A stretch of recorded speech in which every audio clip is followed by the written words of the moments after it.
todo e qualquer nome. E reconhecemos que não há outro igual a Ti. Não há outro semelhante a Ti. Não há nos céus, não há na terra, não há no mar outro que se compare a Ti, Senhor. Visita os nossos corações. O Senhor pode e toca em áreas e lugares da nossa vida que ninguém pode tocar. Aonde o psicólogo não pode tocar, Senhor. Aonde o psicanalista não pode tocar, o Senhor toca. Porque o Senhor nos criou, o Senhor nos deu forma. Oh, aleluia. Então toca, Senhor, no mais profundo do nosso ser, tirando toda angústia, toda tristeza, toda inquietação, toda falta de resposta, Senhor. Tu és a resposta para a nossa vida. Tu és a paz que o mundo não dá. Tu és a paz que os bens não concedem. Tu és o nosso descanso, o descanso que uma noite não dá.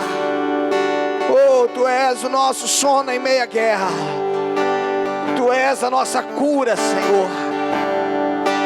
Por isso, Senhor, se alguém entrou aqui enfermo nessa noite, cura, Senhor, pelo poder de Jesus Cristo.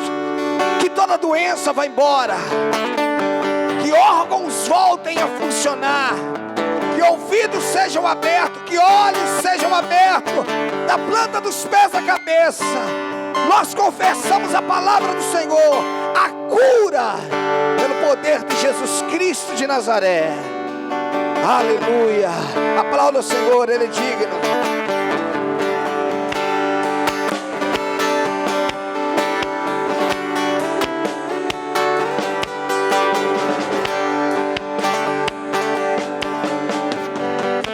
Glória a Deus. Amém, queridos? Podeis assentar. Thank you, Rogério. Amém. Abra a tua Bíblia no livro de 2 Coríntios. 2 Coríntios capítulo 11. Aleluia. 2 Coríntios capítulo 11. Jesus não é uma religião. Você precisa entender que ser cristão não é ser religioso. Você frequentar uma igreja não te faz cristão.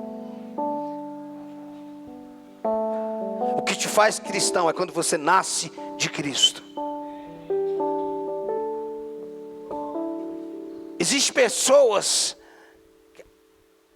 que elas recebem alguma coisa do Senhor. E isso é maravilhoso, nós recebemos uma bênção dele. Na verdade é isso que o povo quer.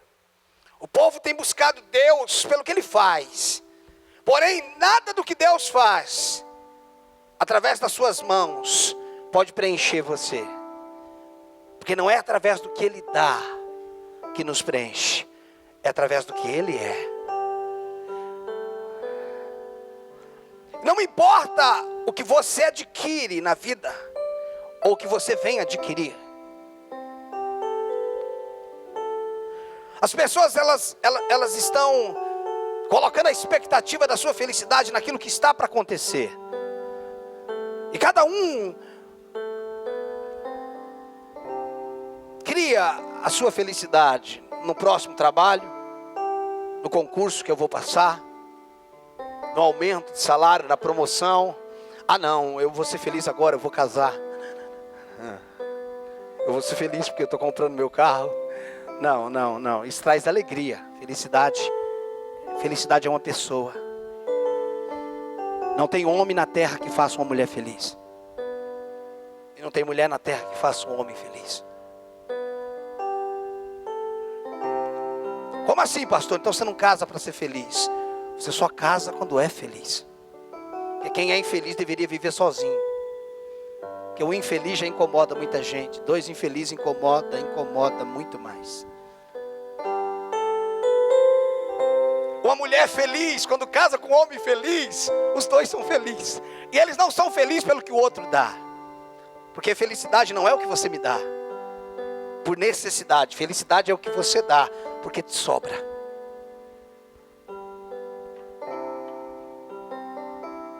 Nosso problema conjugal é isso. Porque nós estamos reivindicando do outro o que está faltando para a gente. Mas quem tem Jesus tem tudo. E quem não tem Ele, não importa o que tem, não tem nada. Quando é que nós vamos entender que Jesus é tudo o que nós precisamos? Esquece religião. Eu tenho dito esses dias aqui algo um pouco estranho, que quem anda com Cristo é crente, mas quem está em Cristo é cristão. Quem anda com é crente, mas quem anda em é cristão. Nós nos tornamos um com Ele. 2 Coríntios capítulo 11. 2 Coríntios 11. Versículo 3. Te amamos, Jesus. 2 Coríntios 11, 3 diz assim: mas receio que, assim como a serpente enganou Eva, com sua astúcia, assim também seja corrompida a vossa mente, e se aparte da simplicidade e pureza devidas a Cristo. Quero ler o 3 novamente. Mas receio que, assim como a serpente enganou a Eva com sua astúcia, assim também seja corrompida a vossa mente, e se aparte da simplicidade e pureza devidas a Cristo. Se na verdade alguém prega outro Jesus que não temos pregado, ou se aceitais espírito diferente que não tendes recebido, ou evangelho diferente que não tendes abraçado, a esse de boa mente o tolerais.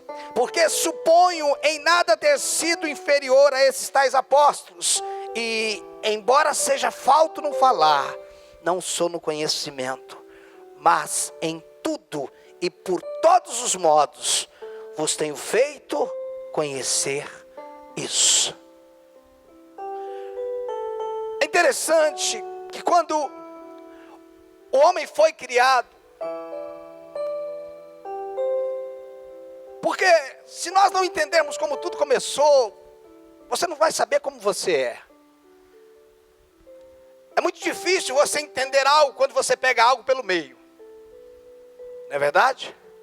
Eu costumo falar que toda a história tem 3 lados. O lado de um, o lado de outro e a verdade. Que cada um de nós vamos criando as nossas verdades, né? E há quem diga, olha, toda verdade é relativa, né? E aí quando você fala para outro, você tem certeza? Ele diz sim. Ele já está sendo absoluto, né? Então quando você quer saber algo, você precisa ir no começo, onde tudo começou, o início de tudo. O homem, ele não vai ser compreendido a partir do meio. Ele só pode ser compreendido a partir de Deus. Queridos, Gênesis 1 e 2, ali está o protótipo, ali está o plano original, ali está o plano perfeito. Como Deus criou o homem, como Deus criou a mulher. O que Deus deu para o homem, né? A mulher e o homem foram criados juntos, mas a mulher foi formada depois. Quando Deus criou o homem, Ele também criou a mulher. A mulher estava dentro dele, mas Ele só deu forma para ela em outro tempo.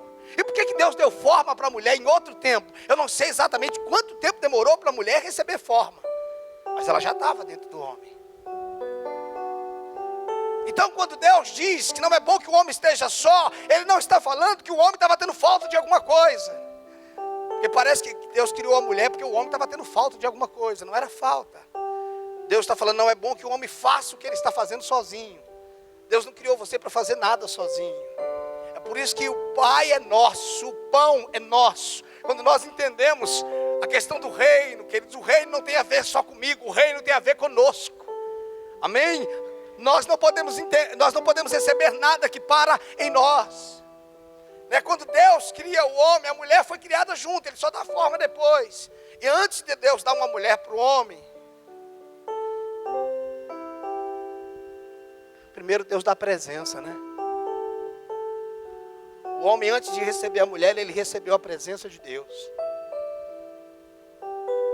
O homem tinha a presença de Deus antes da mulher. É como se Deus estivesse falando: você não pode ter uma mulher enquanto você não tiver minha presença. Depois que Deus deu a presença para o homem, Deus deu um trabalho para ele. Deus colocou ele no jardim para ele plantar, para ele cultivar. É como se Deus falasse: olha, para você ter uma mulher, você precisa ter a minha presença, você precisa ter um trabalho. Quem não tem presença e não tem trabalho, não pode ter mulher.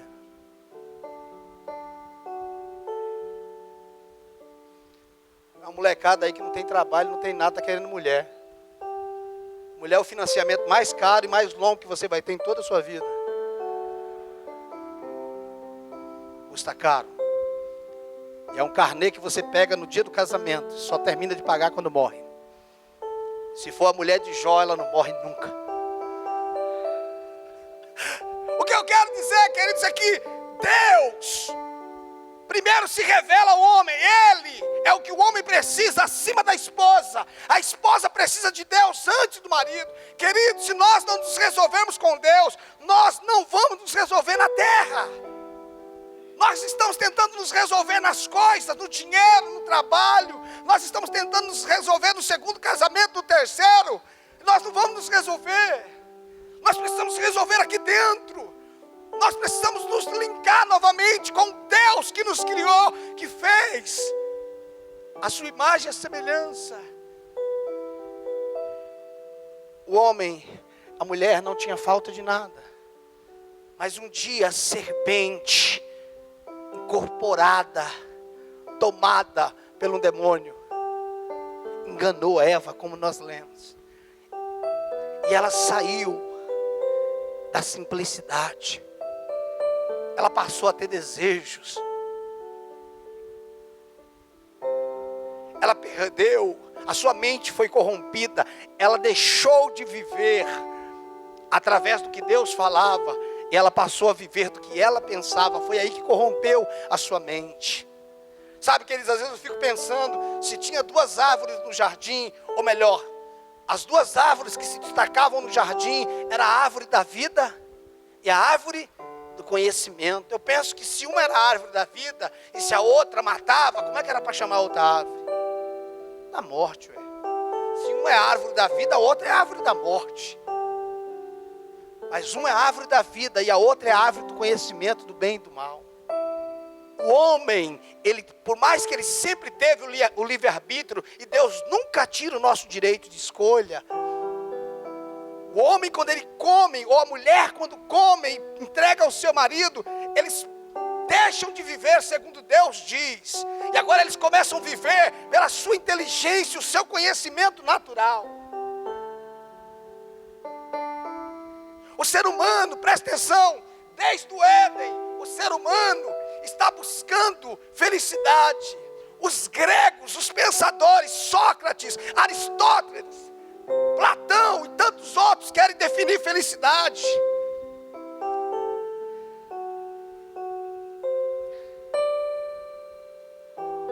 Eles dizem que a mentalidade grega diz que felicidade vem de uma palavra eudemônio. Quando você estuda Sócrates, os pensadores, ele diz eudemônio. Aí essa é a tradução para felicidade. Ou seja, a tradução dela é tendo um bom demônio. Se você pode ser feliz quando você tem um bom demônio. Se ele é demônio, ele não é bom. Estude sobre essa palavra, coloque lá no Google. Eudemônio. Só era feliz quem tinha um bom demônio. É aí que você não vai ser feliz mesmo se você tiver um demônio na vida, meu filho. Deus não te criou para ser feliz, Deus te criou feliz. Você já pensou um homem resolvido? Você já pensou uma mulher resolvida em Deus?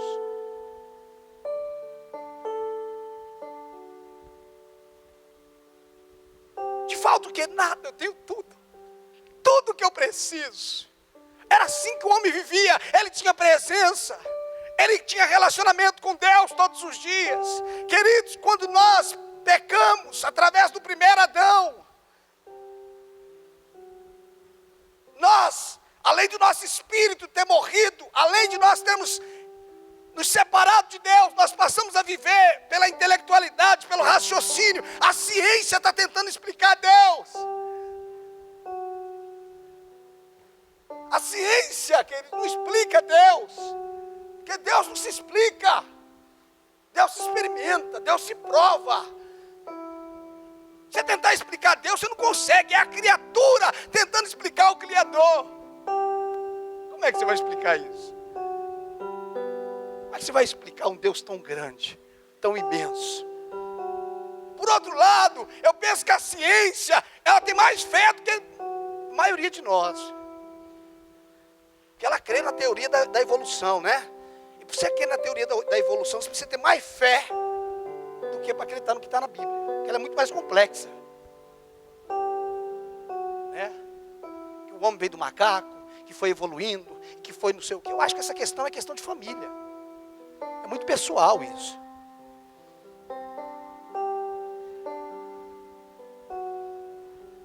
O homem passou a viver pelo seu raciocínio. Agora ele tenta explicar. Existem coisas em Deus que você nunca vai explicar. O amor dele você não explica. A graça e misericórdia dele você não explica. Nós merecíamos a morte, ele morreu. Nós merecíamos o inferno, ele nos deu o céu.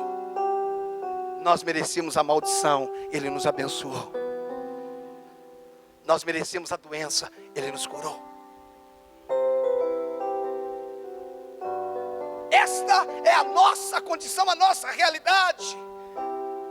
Essa era a dependência de Deus. Todos os dias Deus estava no jardim com o homem. Todos os dias Deus vivia em relacionamento. Deus criou o homem. Quando eu falo do homem, a humanidade, Deus criou o homem como um ser gregário, como um ser relacional. Todos os dias Deus estava no jardim. Até quando ele deu uma mulher para o homem, ele não respeitou nem a lua de mel. No outro dia ele estava lá. Ele está dizendo, você pode casar, mas você precisa de mim todos os dias. O casamento não substitui Deus, queridos. O casamento só funciona em Deus. Mas quando o homem deixou de ouvir Deus, a simplicidade, porque o Evangelho é viver na simplicidade da fé. O Evangelho é viver na simplicidade da fé. Deus fala, você crê, se manifesta. Deus fala, você crê, se manifesta. Deus fala, você crê, se manifesta. É por isso que quando Paulo está dizendo assim, olha, mas receio que assim como a serpente enganou Eva com as suas astúcias, assim também seja corrompida a vossa mente, seja danificada. Essa palavra corromper significa, um dos significados dela, seja danificada a vossa mente. Isso é a parte da simplicidade e da pureza devida a Cristo. Pureza. O Evangelho é simples. Jesus morreu por mim. Ele assumiu o meu lugar e me estabeleceu no lugar dele. Quem eu era, ele se tornou. E quem ele era, eu me tornei. Simples assim. Não, é que você tem que fazer isso, você tem que fazer mais aquilo. Você não tem que fazer nada, querido. Você só precisa crer no que Jesus fez. Não, pastor, eu estou querendo ver para mim fazer uma campanha de quebra de maldição. Não, que você precisa quebrar a maldição. A maldição foi quebrada 2000 anos na cruz do Calvário. Ele se tornou maldito. Queridos, eu entro nele, ele vive em mim, a maldição acabou. Sabe, pastor, é que o meu bisavô era isso, o meu avô era isso, o meu pai era isso, e eu sou isso. Isso é verdade? É. Se você não está em Cristo. Mas a partir de Cristo, e quem está em Cristo, nova criatura é. 2 Coríntios 5,17. Essa palavra nova criatura significa nova criação. Quem está em Cristo é uma nova criação. Foi criada de novo, porque a primeira se corrompeu, mas a segunda foi criada à imagem dele.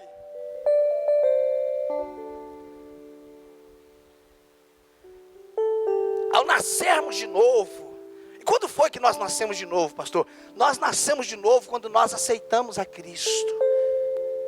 Nós nascemos de novo quando reconhecemos a obra substituta do Calvário. E ao nascermos de novo, ao descer as águas do batismo, nós morremos com Ele e ressuscitamos com Ele. A partir daí, nós fomos linkados, estabelecidos no plano original novamente. A partir daí, você não tem nada que te condene espiritualmente. Quantos podem dizer amém? Não tem nada que te condene espiritualmente se você está em Cristo. Romanos capítulo 8, versículo 1. Assim agora pois nenhuma condenação há para os que estão em Cristo Jesus, que não andam segundo a carne, mas segundo o Espírito. Por que eu não posso mais viver segundo a carne? Porque quando eu desci as águas eu morri. O velho homem foi sepultado. Eu nasci de novo. O apóstolo Paulo disse: olha, a vida que eu vivia na carne, agora eu vivo pela fé no Filho de Deus. Tremendo isso, gente. Não tem condenação. A nossa questão hoje é porque ainda temos uma mente corrompida. A serpente corrompeu a nossa mente. O pecado corrompeu a nossa mente. A nossa questão não é espiritual, a nossa questão é mental. A nossa questão, ainda que tenha uma influência demoníaca, o agir de Satanás, dardos, pensamentos, sofisma, fortalezas, como diz 2 Coríntios capítulo 10. Queridos, mas o dia que nós tivermos uma revelação, o dia que você tiver uma revelação, eu estou resolvido em Cristo Jesus. Sabe, queridos, eu tenho entendido que às vezes você pode falar uma coisa aqui 1 milhão de vezes. 1 milhão, você vai falando. Nossa, o pastor está falando isso de novo. Tem hora que fica chato, né? De novo. Jesus está vivo, Ele é real, eu habito nele. Ele é... Mas isso aí. É porque existem coisas que têm poder para quem recebeu a revelação. Para quem só está ouvindo, é mais uma frase de causa e efeito. E a gente gosta de frases de causa e efeito. Eu não estou falando de causa, de frases de causa e efeito. Eu estou falando de uma realidade. Jesus é real. Ele está vivo. Se Ele está vivo, eu estou vivo. Porque se Ele está morto, nós também estamos mortos. Quando eu falo que você está vivo, querido, se ele está vivo, é porque Ele trouxe vida ao nosso espírito.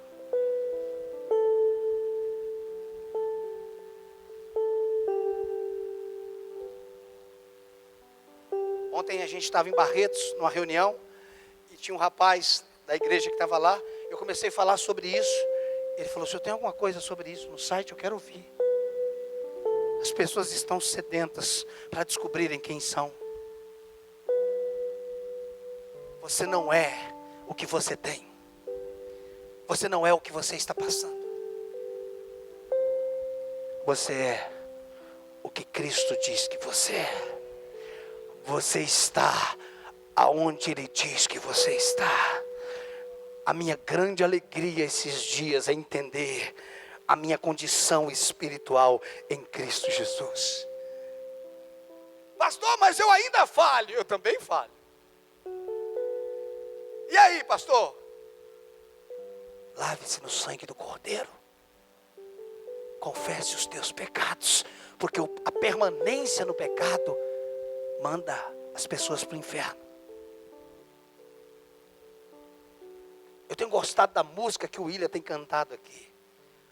Não há pecado que permaneça diante do sangue. Meu Deus, o que você está sendo tentado, Jesus foi.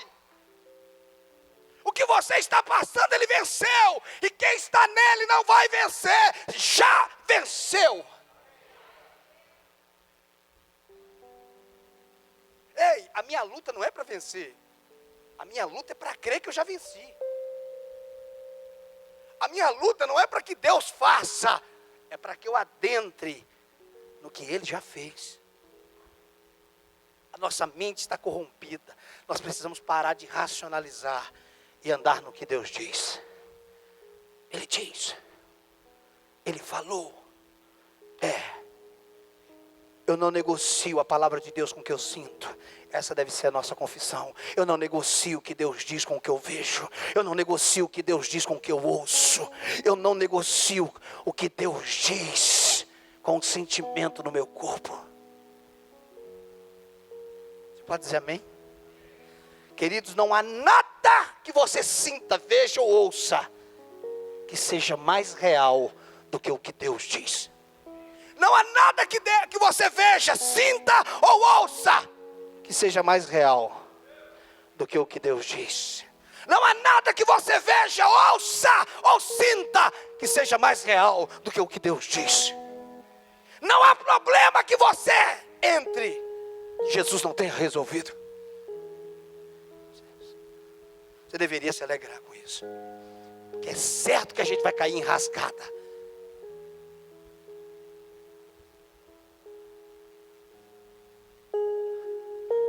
A Bíblia ela é um livro simétrico.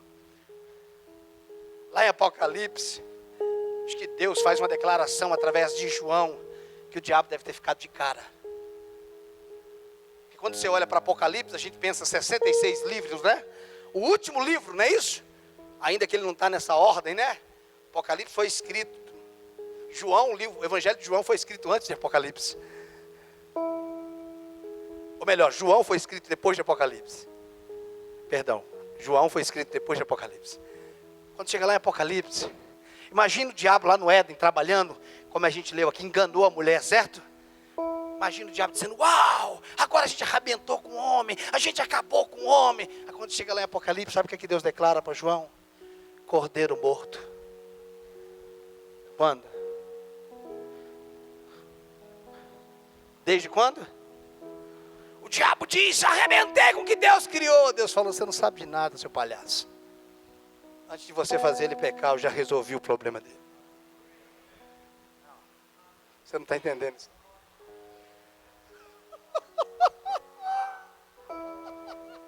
Ei! Eu acabei com você. Deus diz, meu filho já morreu antes que você fizesse alguma coisa. Rapaz, isso deveria fazer com você igual eu falei domingo. Você deveria pegar, sentar na cadeira e fazer assim, ó. Relaxei, agora eu estou tranquilo. Não há nada que você esteja passando que Ele não tenha criado uma solução para você.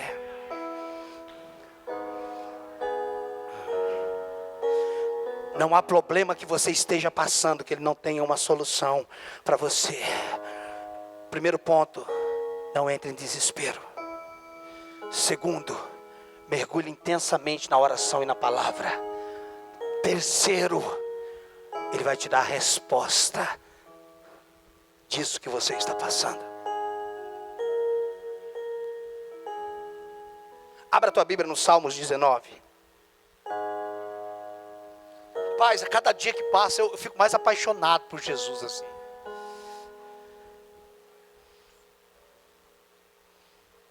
Jesus entendia isso tão tremendo, né? O que vocês estão preocupados?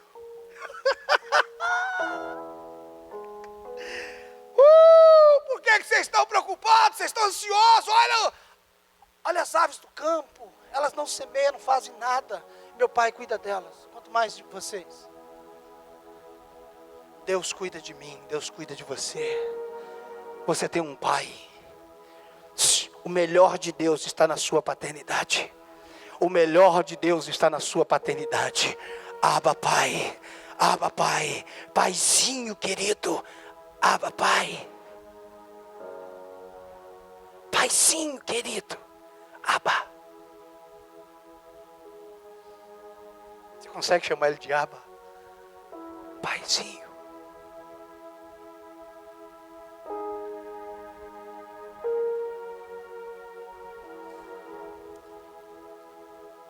Salmos 19, a partir do verso 1. Os céus proclamam a glória de Deus, e o firmamento anuncia as obras das suas mãos.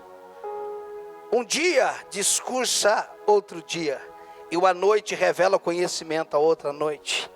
Não há linguagem nem há palavras, e deles não se ouve nenhum som. No entanto, por toda a terra se faz ouvir a sua voz. Presta atenção, presta atenção, presta atenção. Nada fala, não ouve nenhum som, mas ele está falando. Ó, um dia discurso, outro dia, uma noite revela conhecimento, a outra noite não há linguagem, nem há palavras, e deles de quem? Nem na noite, nem um dia, não se ouve nada, e deles não se ouve nenhum som. No entanto, por toda a terra se faz ouvir a sua voz e as suas palavras até os confins do mundo. Antes de continuar, como é que você diz que Deus não fala com você? Se por toda a terra se ouve, por que você não está ouvindo? E as suas palavras até os confins do mundo. Ei, ele fala mesmo calado. A criação dele calada está falando quem ele é. Quando você olha para as estrelas, ele está falando.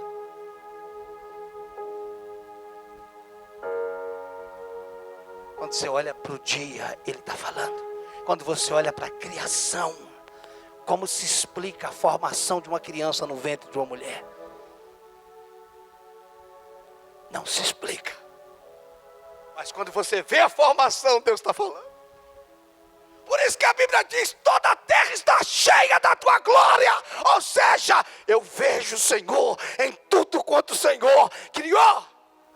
Em tudo que Ele criou, expressa Ele. Mas nada expressa Ele tão perfeito quanto o homem.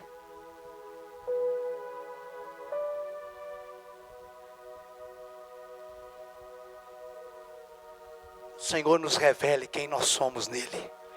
Que o Senhor, o dia que nós tivermos a revelação de quem Cristo é, cidades e nações serão sacudidas.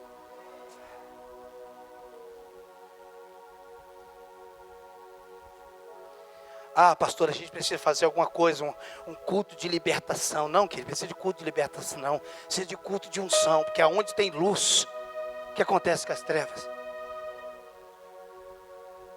Eu não expulso trevas lidando com trevas. Eu dissipo as trevas quando eu acendo a luz. Se você entra na palavra, o diabo não fica mais. Só tem trevas onde tem ausência de luz. A luz dissipa as trevas. O conhecimento, a revelação de quem eu sou e de quem Ele é, faz o diabo não ser.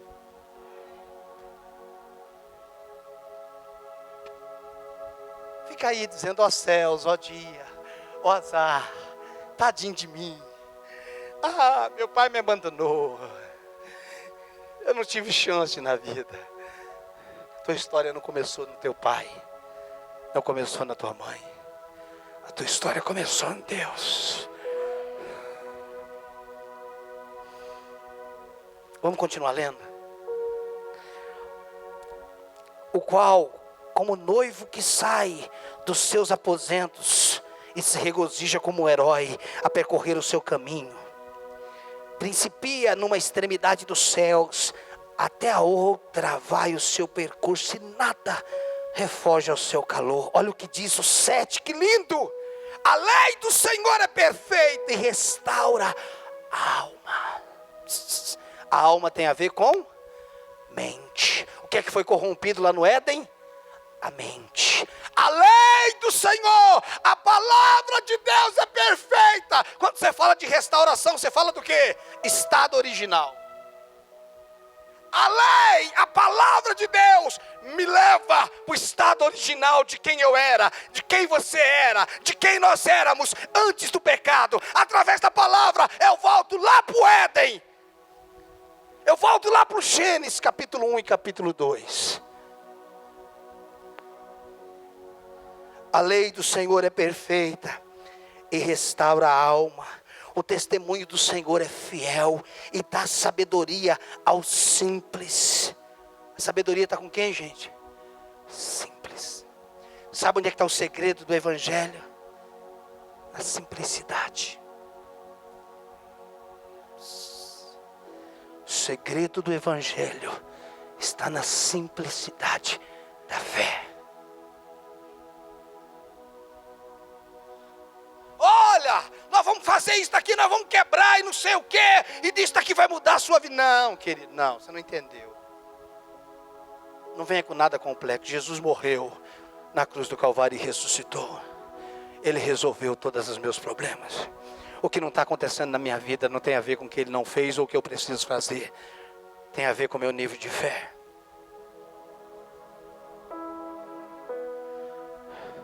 Ele é o meu Pai. E não há ninguém nesse planeta que me ame mais do que Ele. Não há ninguém que cuide de mim mais do que Ele. Não há alguém que se preocupe com coisas que eu não me preocupo. Ele se preocupa com coisas que você não se preocupa. Eu acho até que é desnecessário a preocupação dele com algumas coisas, mas Ele faz questão de dizer: para você não tem importância, mas para mim tem. Você não se preocupa quantos fios de cabelo tem na sua cabeça, mas Ele está dizendo: eu faço questão de saber. Eu me preocupo com os detalhes da sua vida. Entre nesse lugar em mim e você não vai ter falta de nada, porque eu cuido dos detalhes da sua vida. Eu cuido de você porque eu sou teu Pai. Eu cuido de você.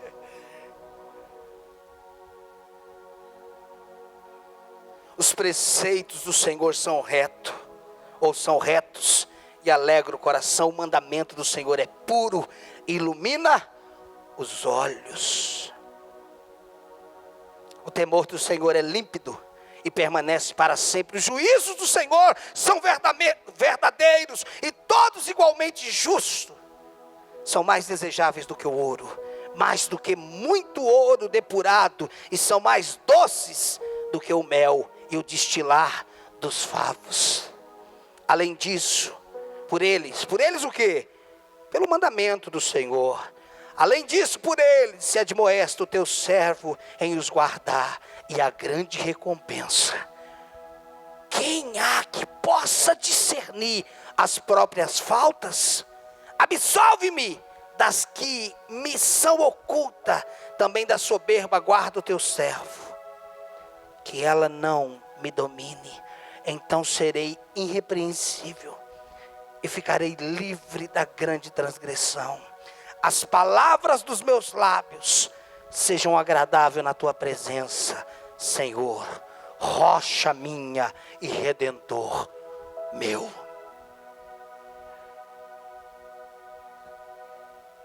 Quando você ouve a palavra redentor, talvez seja tão simples para você, mas quem estava falando isso era Davi.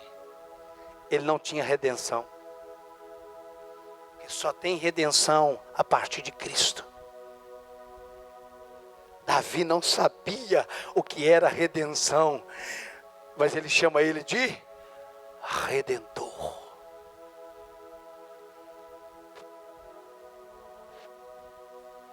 Redentor, Ele me redimiu. Ele é o teu Redentor.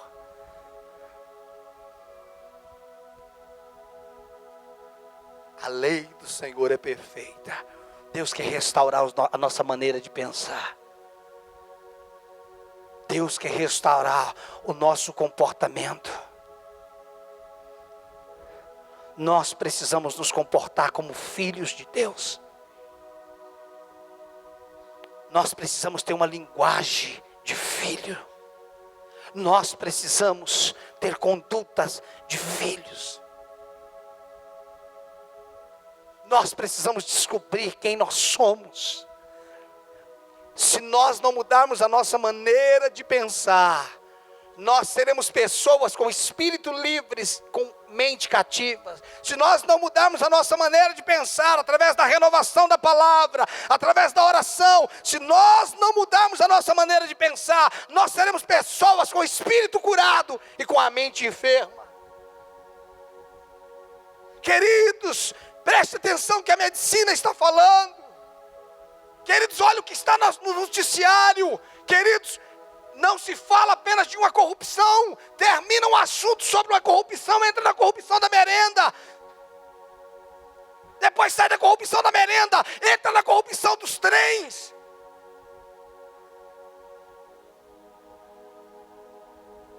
Ontem, eu lá em Barretos, eles assistindo o jornal, e eu vi, saiu de uma corrupção, foi para outra.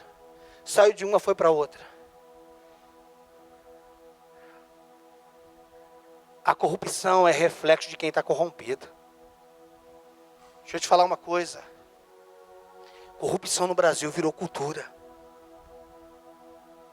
Desde quando o guarda te para, que você quer dar um dinheiro para não tomar ponto e uma multa, você é corrupto. Desde quando você quer pagar propina para queimar, para quebrar, para diminuir o caminho, você é corrupto. Então você é igual ao que está fazendo. Nós precisamos que ele tenha uma mente renovada. Nós erramos. Você estava acima da velocidade, paga a multa. Nós somos corruptos, sabe por quê? Porque nós transferimos ponto da nossa carteira. Quando você tomou a multa. Se o seu carro estava com alguém, a multa é dele. Aí você transfere. Mas a gente vai livrando a nossa pele. Tem gente pagando para transferir multa. Depois não me fale de corrupção, porque começa em você. Crentes corruptos. Eles representam a gente. Quem colocou eles lá fomos nós. Nós precisamos restaurar a nossa mente. Nós precisamos, escute, queridos, precisamos tomar cuidado com o que nós estamos vendo. Isso só vai alimentando desgraça na nossa vida. Alimente a tua mente com a palavra de Deus. Coloque uma canção. Coloque a Bíblia em áudio na sua casa. Pastor, eu preciso estar informado. Informado do? Eu não alimento alienação, queridos. Eu não alimento ninguém ser alienado.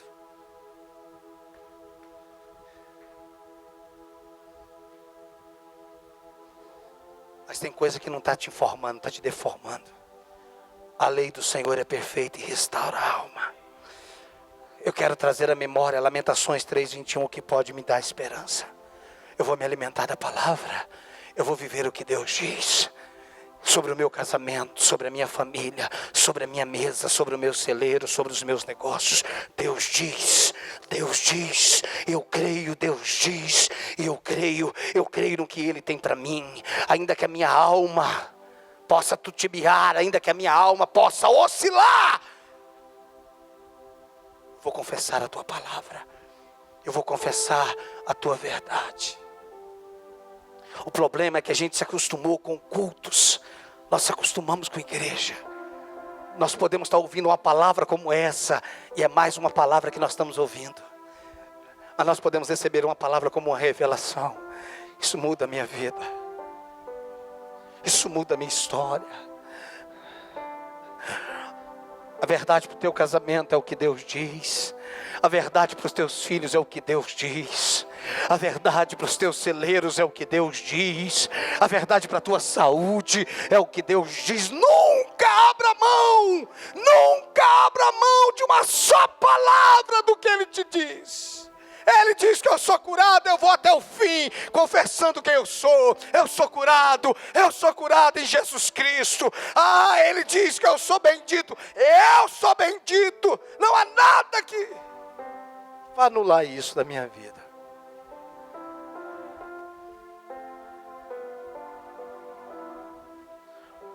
Vamos ler Romanos, já vamos encerrar. Vamos ler Romanos 5, nós lemos esses dias aqui, mas esse texto tem mexido tanto comigo. Romanos 5. Oh, Pai, Dentro de mim assim fica um turbilhão, sabe? Se eu já era metido sendo servo, filho, você imagina como é que eu sou sendo filho? Se eu já tinha orgulho de ser servo, imagina agora que eu descobri. Semana passada eu estava em Mauá, aí nós fomos almoçar no restaurante. Aí a moça que recebeu a gente num restaurante muito chique por acaso, a moça tinha um rapaz que estava escrito assim, com a camisa escrito, não sei o que, cheio do Espírito Santo. Ela falou, ai, nossa, que lindo, eu queria uma camisa dessa. Eu falei, a camisa a gente não tem, mas o Espírito a gente resolve agora.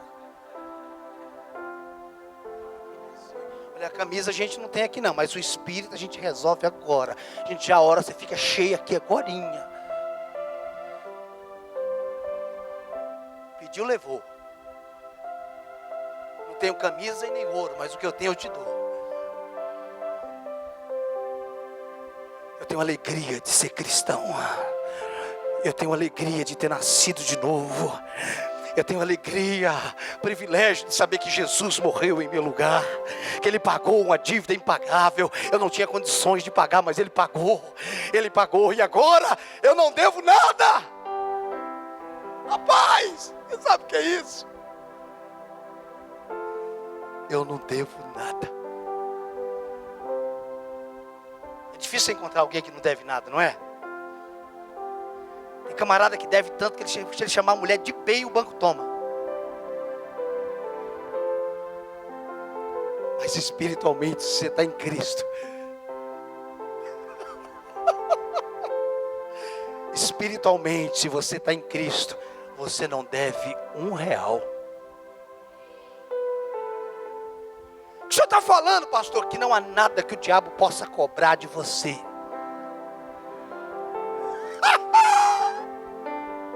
Não há nada, eu estou em Cristo. Aí eu vim te cobrar uma coisa. Você sabe que você não presta, né? É, diabo, até certo ponto você tem razão. Você sabe que você já fez muita desgraça na vida, né? Interessante, você mente, mas está falando a verdade.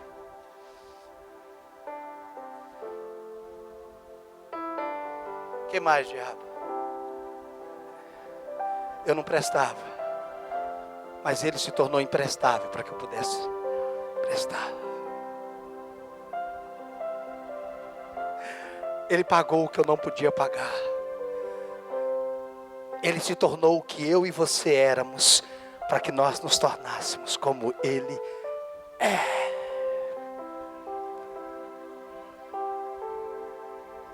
Romanos 5, versículo 17. Você tem que riscar isso daí na sua Bíblia. Mas riscar.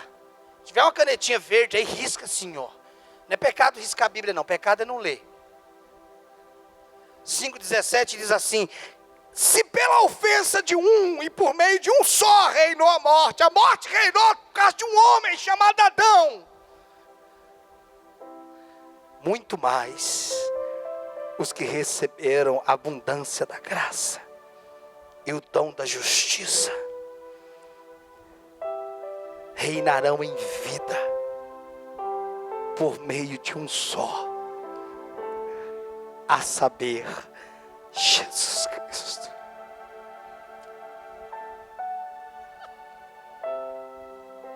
Reinarão em vida por meio de um só. O pecado entrou por causa de um, mas a justiça entrou por causa de um, Jesus Cristo.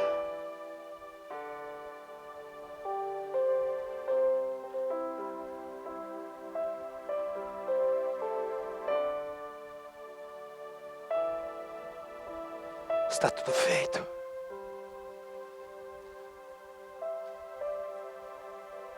Está resolvido. É aí que eu não oro para receber. Eu oro para conhecer o que eu já recebi.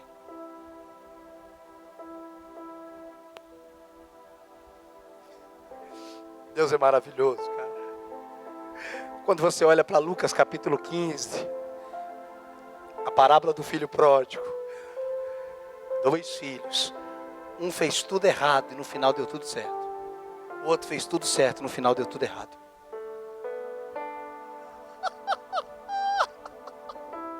O que saiu de casa, pediu uma herança antecipada. Se você estudar a história, você vai ver que a fazenda, o tipo, tinha só uma entrada. Aqui estava a casa do pai, na frente tinha outras casas. Aquilo que o filho fez era inaceitável. Por isso que se ele voltasse, os vizinhos matavam ele. Aí eu entendi porque que o pai correu. Quando ele viu o filho, ele falou: tenho que correr, senão os vizinhos vão matar ele. Porque o que ele fez é digno de morte. E o pai corre e abraça e está dizendo: ninguém toca no meu filho. Ele pediu herança antecipada, ele desejou que o pai morresse. Ele foi lá, gastou com prostituição, com as meretrizes, ele fez desgraça, tudo que ele tinha que fazer. Ele fez tudo errado, mas no final, ele se arrependeu e deu tudo certo. O filho que ficou em casa fez tudo certo, mas no final deu tudo errado. O filho que ficou em casa nunca desobedeceu uma ordem, nunca transgrediu. Mas ele não entendia. Eu não estou fazendo apologia que o errado dá certo e que o certo dá errado. Eu estou falando que a história mostra isso. Quem fez errado no final terminou certo, porque houve um arrependimento. Ou seja, aonde abundou o pecado, superabundou a graça. Mas o outro se baseou no que? Na justiça, nas obras. Eu estou te servindo há tanto tempo, nunca transgredi, ou seja, eu mereço, eu sou digno. O filho que ficou está dizendo: eu sempre fiz tudo certinho, eu sou digno. E o filho que fez tudo errado e houve arrependimento. O que eu entendo com isso, queridos? Não é apologia de quem faz o que é certo dá errado e quem faz errado dá certo. Mas não é o que eu faço de certo que me dá direito. E nem o tanto que eu errei que me impede de receber. O que me dá direito não é o que eu faço, é o que Jesus fez.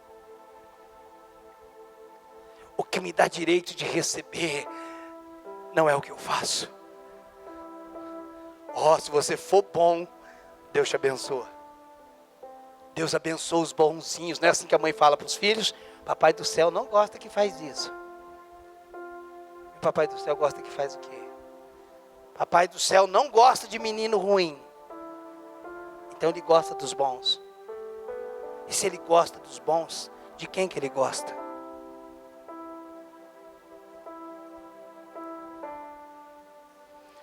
Se o papai do céu não gosta dos ruins, é porque ele gosta dos bons. E de quem que ele gosta, se ele só gosta dos bons?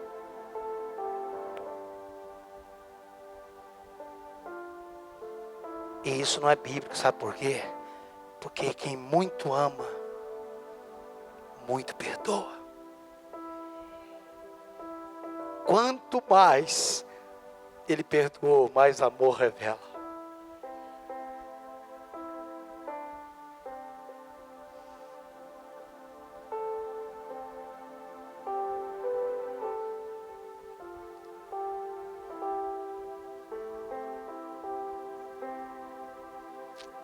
Cleito, por favor.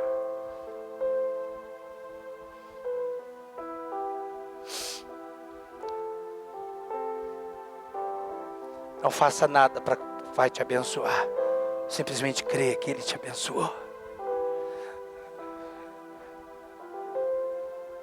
Se eu for na igreja domingo, Deus me abençoa. Mentalidade errada. Você não vem para a igreja para o domingo para ter a semana abençoada. Você vem para a igreja para congregar, para comungar, para ter comunhão com o irmão. Você quer ouvir, você quer celebrar, você quer fazer parte disso. Mas não é, se eu for no domingo, agora a semana está toda conquistada. É tipo que se Deus falasse assim, vem no domingo que eu te garanto a semana. Eu dou um ticket para você, você está com a semana inteira livre. Se você faltar, não tem bênção. Eu não estou falando que você tem que faltar. A ideia é, não venha. Para pegar o ticket da semana, o vale refeição, o vale transporte. Hoje é dia de pegar. Hoje eu estou saindo daqui com a semana garantida. Eu devia viver o que o salmista diz: alegrei-me quando me disseram, vamos à casa do Senhor. Temos alegria de congregar, de adorar. Eu não vou faltar porque eu tenho compromisso. Eu quero adorar o Senhor, eu quero ver os meus irmãos, eu quero abraçar, eu quero viver isso. Eu não tenho, mais vale um dia na tua casa do que em outras partes 1000. Mas não venha com essa conversa que vem pegar o ticket da semana.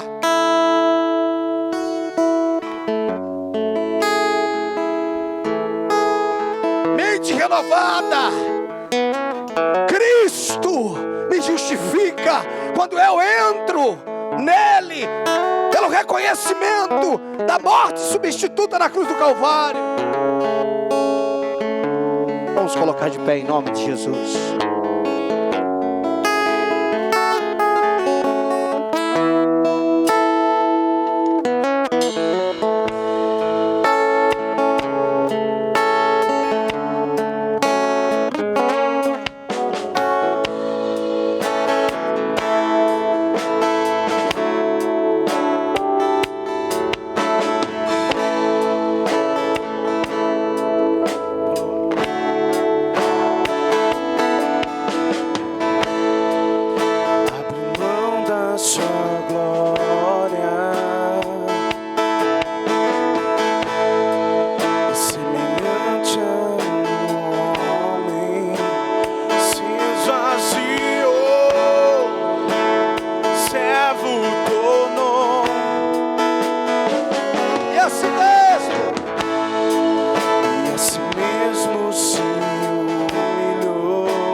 Debaixo da terra, esse é o nome, ao nome de Jesus, todo joelho se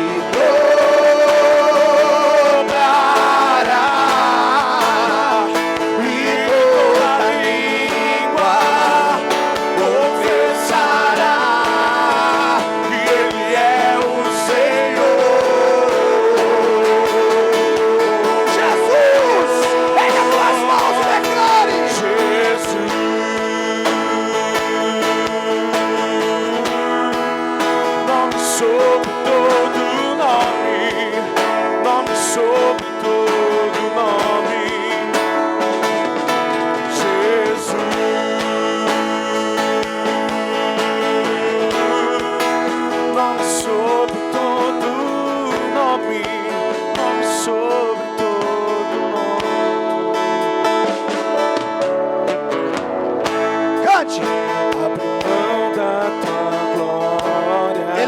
Da sua glória por causa de você e de mim.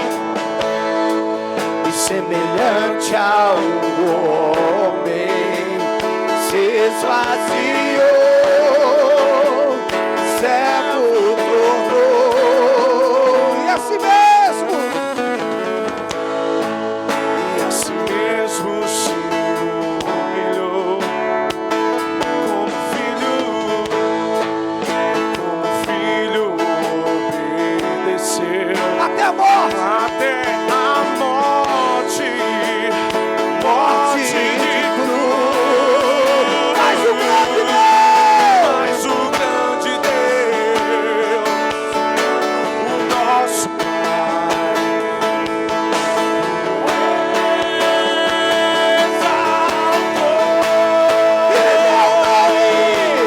Ele deu o nome que é sobre todo nome no céu e na terra e debaixo da terra.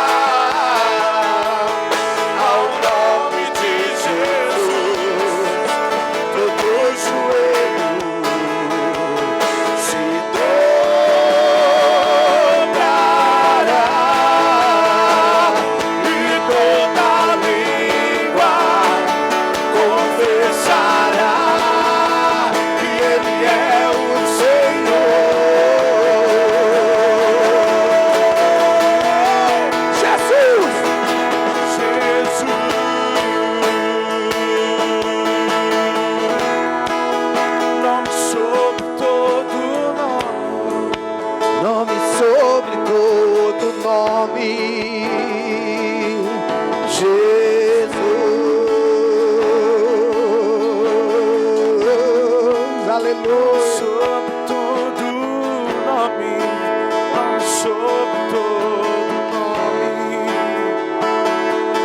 Jesus.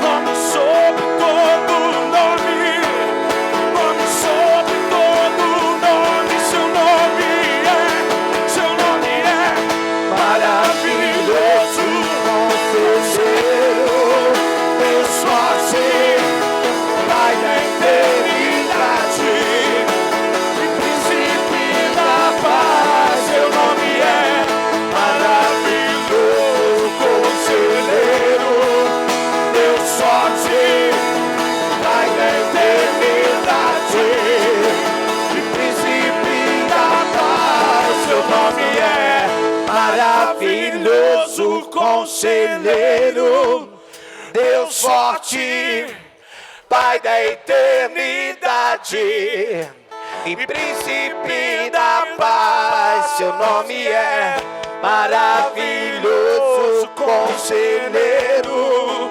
Deus forte, Pai da eternidade e príncipe da paz. Seu nome é maravilhoso, conselheiro.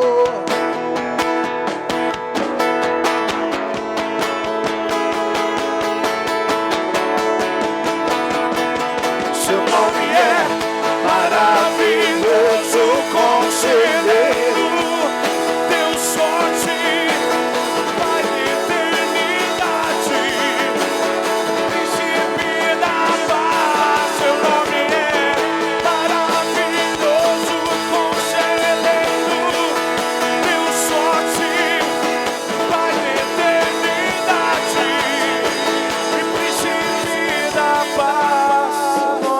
Pai, em nome de Jesus, ajuda a renovar nossa mente,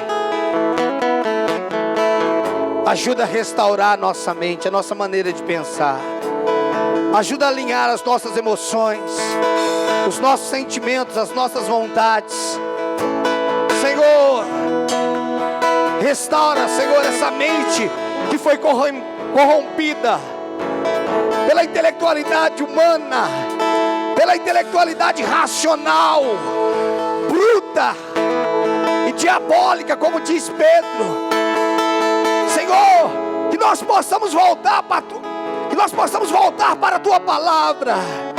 A lei do Senhor é perfeita e restaura a alma, restaura a nossa mente, Senhor, em cada área da nossa vida, sobre a nossa saúde, sobre o nosso casamento, os nossos filhos, o nosso chamado, o nosso ministério. Senhor, restaura a nossa maneira de pensar. Senhor, que nós possamos confiar no que o Senhor diz, não naquilo que nós sentimos. Que a nossa vontade se renda à Tua vontade, que o nosso conhecimento se renda à revelação do Senhor, Pai. Senhor, eu declaro libertação na nossa mente, que fortalezas sejam quebradas, que sofismas sejam quebrados, pelo poder de Jesus Cristo de Nazaré. Pelo poder de Jesus Cristo, se o Filho vos libertar, verdadeiramente sereis livres. Uma mente dependente do álcool, da nicotina, de drogas e tantas outras coisas, nós declaramos hoje uma libertação. Libertação, libertação. Uma mente prostituta, uma mente inclinada para a imoralidade, para a prostituição, eu quebro isso, eu repreendo em nome de Jesus. Que a palavra do Senhor, que é luz, possa inundar a nossa alma agora, dissipando todo o poder das trevas, pelo poder de Jesus Cristo, pelo poder de Jesus Cristo, pelo poder de Jesus Cristo. Nós publicamos que a Tua palavra é inegociável. A Tua palavra é inegociável. Inegociável. Nós aceitamos, Senhor, 100% da Tua palavra, pelo poder de Jesus Cristo. Quando você recebe essa palavra, dê uma salva de palmas ao Senhor.